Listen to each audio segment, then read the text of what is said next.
আসসালামু আলাইকুম। সবাইকে স্বাগত জানাচ্ছি আমি নাইম ফাথম মুবিন। শুরুতে সংবাদ শিরোনাম। বাংলাদেশের সর্বশেষ গুরুত্বপূর্ণ আপডেট সংবাদে আপনাকে স্বাগত। শুরুতেই সংবাদ শিরোনাম, পরে বিস্তারিত।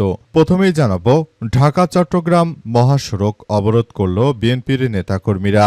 ঢাকা চট্টগ্রাম মহাসড়কে ৩ ঘণ্টা বন্ধ থাকার পর এবার থেমে থেমে চলছে যানবাহন। চট্টগ্রাম ৪ আসনে বিএনপির প্রার্থী ঋণখেলাপি আসলাম চৌধুরী প্রার্থিতা বাতিলের রায়ের পর সীতাকুণ্ডে ঢাকা চট্টগ্রাম মহাসড়ক অবরোধ করে বিক্ষোভ করছেন তার সমর্থকরা। এতে প্রায় ৩.৫ ঘণ্টা ৪০ কিলোমিটারে ২টি লেন সব ধরনের যান চলাচল বন্ধ হয়ে যায়। এবারে জানাবো, আমার জীবন বাংলাদেশের মানুষের জন্য উৎসর্গ করেছি বললেন শেখ হাসিনা। সাবেক প্রধানমন্ত্রী শেখ হাসিনা প্রায় ২ বছর ধরে ভারতে পলাতক রয়েছেন। এবার তিনি ভারতের প্রভাবশালী গণমাধ্যম এনডিটিভির সামনে এসে সাক্ষাৎকার দিয়েছেন। তিনি বলেন, এবছরেই তিনি বাংলাদেশে ফেরত আসবেন এবং তিনি বাংলাদেশের মানুষের জন্য তার জীবন উৎসর্গ করেছেন। তিনি দেশের জনগণকে ভালোবাসেন এবং তাদের জন্য কাজ করতে চান শেখ হাসিনা। সেজন্য তার দেশে ফেরা অত্যন্ত প্রয়োজন বলে ভারতের এই প্রভাবশালী গণমাধ্যম এনডিটিভিকে জানিয়েছে সাবেক এই প্রধানমন্ত্রী শেখ হাসিনা। তিনি এবছরের মধ্যেই বাংলাদেশে ফেরত আসতে চান বলে এনডিটিভির কাছে শেখ হাসিনা প্রত্যয় ব্যক্ত করেছে। এদিকে জুলাই অভ্যুত্থানের দ্বিতীয় বর্ষপূর্তিতে মাসব্যাপী কর্মসূচি জামাতের। শেখ হাসিনা পালিয়ে যাবার পর প্রায় ২ বছর হয়ে গেল। এবার জামাত ইসলাম দ্বিতীয় বর্ষপূর্তি উপলক্ষে মাসব্যাপী কর্মসূচির ঘোষণা দিয়েছে। জামাত ইসলামের পক্ষ থেকে বলা হয়েছে যে স্বৈরাচার পালিয়ে গিয়ে ভারতে বসে বাংলাদেশের বিরুদ্ধে যে ষড়যন্ত্র করছে সেই ষড়যন্ত্র প্রতিহত করতে মাঠে থাকবে বাংলাদেশ জামাত ইসলাম সহ ১১ দলীয় জোট। জামাতের পক্ষ থেকে আজ এসব বিষয় নিশ্চিত করা হয়েছে। এরপর জানাবো, খামেনির জানাজা অংশ নিতে ইরান যাচ্ছে জামাত ইসলামের ৪ জন এমপি। ইরানের সর্বোচ্চ ধর্মীয় নেতা শহীদ আয়াতুল্লাহ আলী হুসাইন খামেনির জানাজা এবং রাষ্ট্রীয় শোক অনুষ্ঠানে অংশ নিতে ইরান যাচ্ছে জামাত ইসলামের উচ্চ পর্যায়ের ৪ জন প্রতিনিধি দল। আজ জামাতের পক্ষ থেকে এই বিষয়ে নিশ্চিত করা হয়েছে। এবং সর্বশেষ জানাবো, ব্রিজ নির্মাণে রডের পরিবর্তে বাঁশের কঞ্চি। বরিশালের আগেলঝাড়া উপজেলায় ব্রিজ নির্মাণে রডের পরিবর্তে বাঁশের কঞ্চি ও নিম্নমানের নির্মাণ সামগ্রী ব্যবহারের অভিযোগ উঠেছে। ঠিকাদারি প্রতিষ্ঠানের বিরুদ্ধে ঘটনার সত্যতা প্রমাণ পায় ব্রিজটির একটি অংশ ভেঙে দিয়েছে উপজেলা প্রশাসন। আজ ব্রিজটি ভেঙে দেয়া হয়। এ সময় উপজেলা নির্বাহী কর্মকর্তা ইউএনও লিখন বণিক, উপজেলার প্রকৌশলী রবীন্দ্র চক্রবর্তী উপস্থিত ছিলেন। প্রিয় দর্শক, এতক্ষণ শুনছিলেন সংবাদ শিরোনাম, এবারে বিস্তারিত। তবে তার আগে বন্ধুরা অনুরোধ থাকবে, এই সংবাদটিতে একটি লাইক দিন। এই চ্যানেলে আপনি নতুন হয়ে থাকলে আমাদের সংবাদটি দেখতে দেখতে চ্যানেলটি সাবস্ক্রাইব করে রাখুন। কমেন্ট করে বন্ধুরা আপনার মূল্যবান মতামত জানিয়ে দিন আপনি বিশ্বের কোন দেশ থেকে বা বাংলাদেশের কোন স্থান থেকে আমাদের সংবাদটি দেখছেন এবং শুনছেন। আর বন্ধুরা, আজকের এই সংবাদ সম্পর্কে আপনার মূল্যবান মতামত কমেন্ট বক্সে কমেন্ট করে জানিয়ে দিন।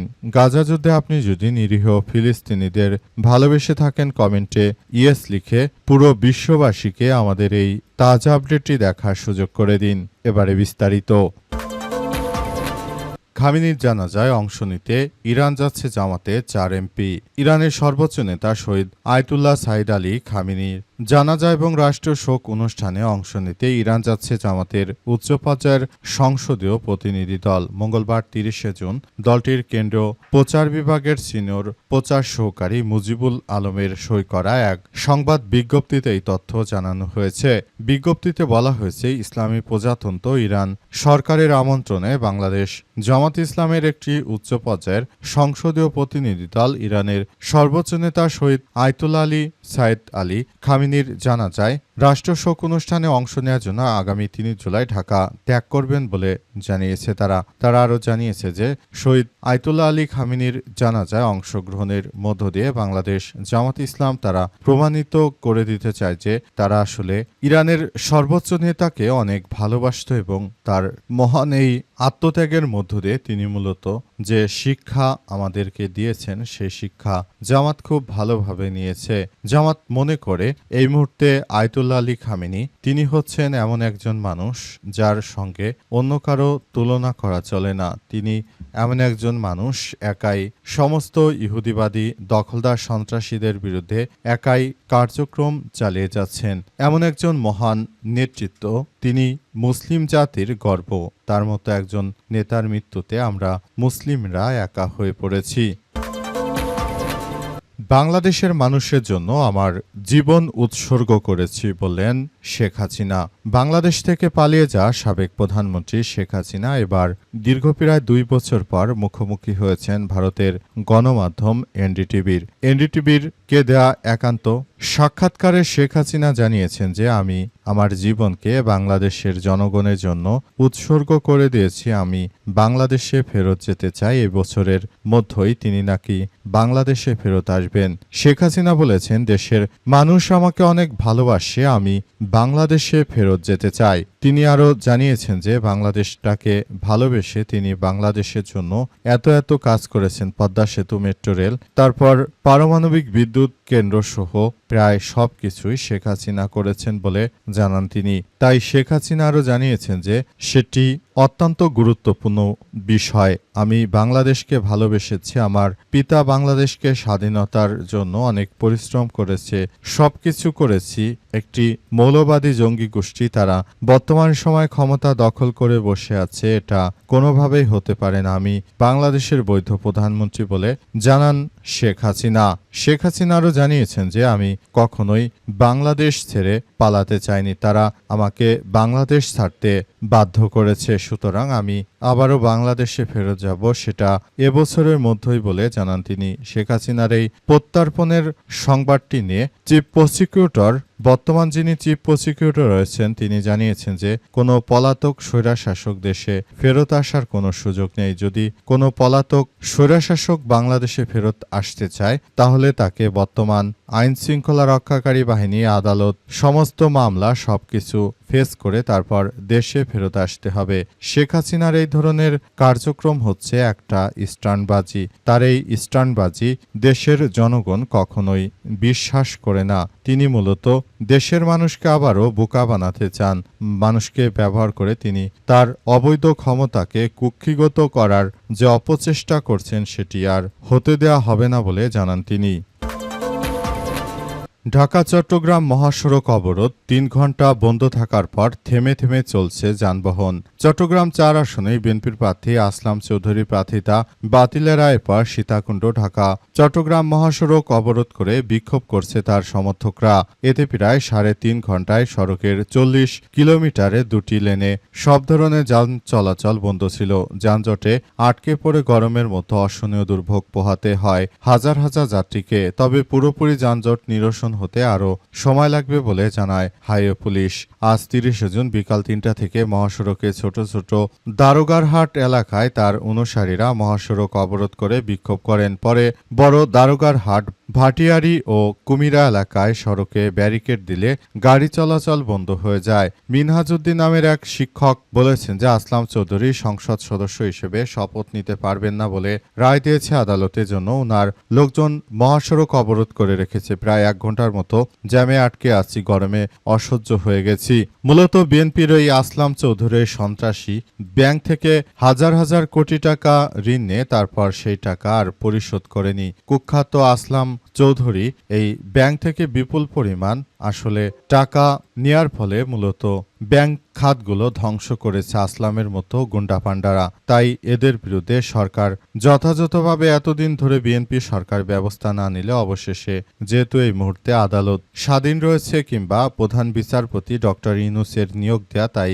সঠিক বিচারটি হয়েছে। কিন্তু এই প্রধান বিচারপতিকে সরিয়ে নতুন করে যদি কোনো বিচারপতি দেয়া হতো তাহলে হয়তো এই রায় কখনোই কার্যকর হতো না। মূলত ডক্টর ইউনূসের সময় একজন নিরপেক্ষ প্রধান বিচারপতি সম্পত্তি পেয়েছি আমরা, সুতরাং সেজন্য এই আসলাম চৌধুরীর মতো কুখ্যাত যারা বাটপার রয়েছে, যারা ব্যাংক থেকে হাজার হাজার কোটি টাকা লুটপাট করেছে, এই কুখ্যাত সন্ত্রাসীরা তারা বাংলাদেশের দুশ্মন। এদের মতো ব্যক্তিদের এই রায় আরও অনেক আগে হওয়া উচিত ছিল। প্রশ্ন, বিএনপি দলের প্রতি তারা এই ধরনের ঋণখেলাপি ব্যক্তিদেরকে কিভাবে মনোনয়ন দিল? আর বাংলাদেশে যারা কথিত নির্বাচন কমিশন রয়েছে, কথিত এই নির্বাচন কমিশনগুলোর কাছে প্রশ্ন যে তারা এসব ঋণখেলাপিদের কিভাবে মনোনয়ন দিল?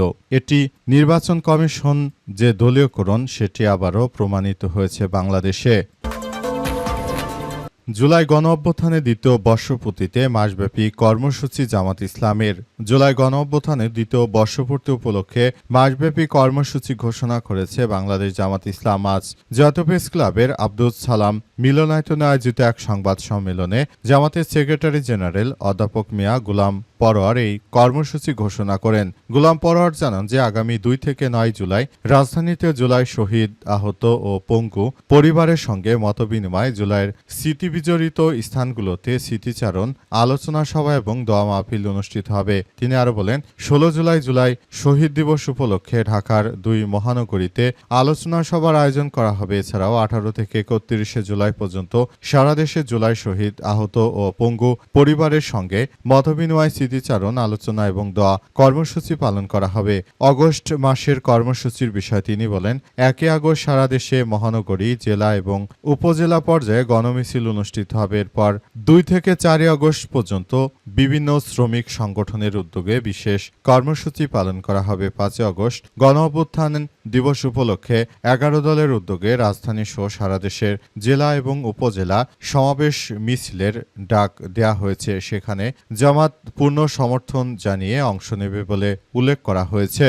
সেখানে জামাত ইসলামের সম্পন্ন নেতৃত্ববৃন্দ তারা উপস্থিত থেকে পুরোপুরি কার্যক্রম চালিয়ে যাওয়ার ব্যাপারে জামাতের পক্ষ থেকে ব্যাপক সিদ্ধান্ত গ্রহণ করা হয়েছে। বাংলাদেশ জামাত ইসলামের নেতৃত্ববৃন্দরা তারা কখনোই স্বৈরাচারকে দমন করার সময় তারা এক পাও পিছপা হয়নি, বর্তমান সময় তারা এক পা পিছপা হবে না। বর্তমান সময় তারা যে করেই হোক স্বৈরাচারী শেখ হাসিনার এই মদতপুষ্ট সন্ত্রাসীদের বিরুদ্ধে জামাত ইসলাম মাঠে এককভাবে লড়াই অব্যাহত রাখবে।